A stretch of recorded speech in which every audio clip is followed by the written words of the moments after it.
By the time I walked out of school, I was a different person. Less than a month earlier, my father had passed, and a growling discontentment, which had started in the previous September, had now turned into a barking dog of frustration. I was tired of school. I was tired of my little town. I was tired of being a student. I was tired of having urges and desires that were ignored by my local church and replaced with a series of childish activities. I was nearly a man, forced to wear boyish attire. My mother decided I should get a job. She thought it would keep all of the sadness off my mind.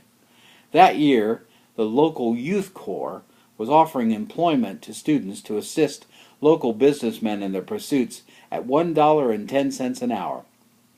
I signed up. They placed me in the role of helping out the local groundskeeper at the cemetery. Not exactly the perfect job for a young man who had just lost his dad.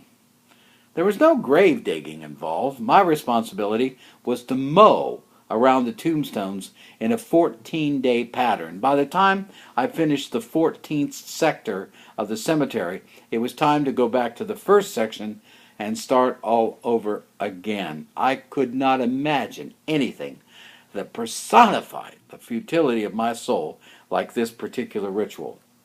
I hated it, especially when it came time for Sector 4, which included my father's grave. Actually, it was just a pile of dirt.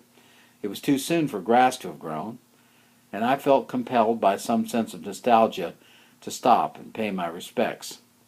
Yet it was odd and obtuse. As I mowed, especially on the very hot days, there was this strange smell in the air. It reeked of concentrated vitamins, similar to what you experience when you open up a new bottle. It just gave me the creeps. Since my supervisor rarely showed up at the cemetery, I decided to sign the worksheet with my hours and not actually appear. Amazingly, I pulled this off for 2 weeks before I got caught. Mr. Lester, my representative, was very disappointed in me.